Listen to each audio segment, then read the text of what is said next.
December 3, 2023 ఈరోజు December 3, 2024 కరెక్ట్గా ఒక సంవత్సరం క్రితం ప్రజల ఆకాంక్షలకు అనుగుణంగా తెలంగాణలో ప్రజాప్రభుత్వం ఏర్పడ్డది. కాంగ్రెస్ పార్టీ శాసనసభ్యులుగా మెజార్టీ విజయం సాధించినాం.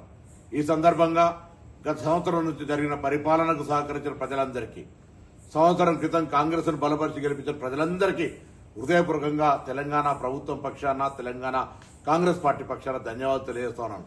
ముఖ్యంగా ఒక ఉద్యమకారుడిగా, విద్యార్థి నాయకుడిగా తెలంగాణ సాధనలో నా బాధ్యతను చూసి హుస్నాబాద్ నియోజకవర్గం నుంచి నన్ను శాసనసభ్యుడిగా గెలిపించిన హుస్నాబాద్ ప్రజలకు ప్రత్యేకించి ధన్యవాదాలు తెలియజేస్తూ, తప్పకుండా ప్రజల ఆకాంక్షలకు అనుగుణంగా ఈ సంవత్సర కాలంలో రైతులకు సంబంధించి తదితర అనేక సంక్షేమ కార్యక్రమాలు చేసిన మహిళలు కావచ్చు, ఇతరత్ర భవిష్యత్తు 4 సంవత్సరాలు కూడా ప్రజల ఆకాంక్షలకు అనుగుణంగా ప్రజాస్వామ్య విలువలతోటి ప్రజాస్వామ్య రక్షణకై కాంగ్రెస్ పార్టీ భవిష్యత్తు కార్యాచరణ తీసుకుంటుంది.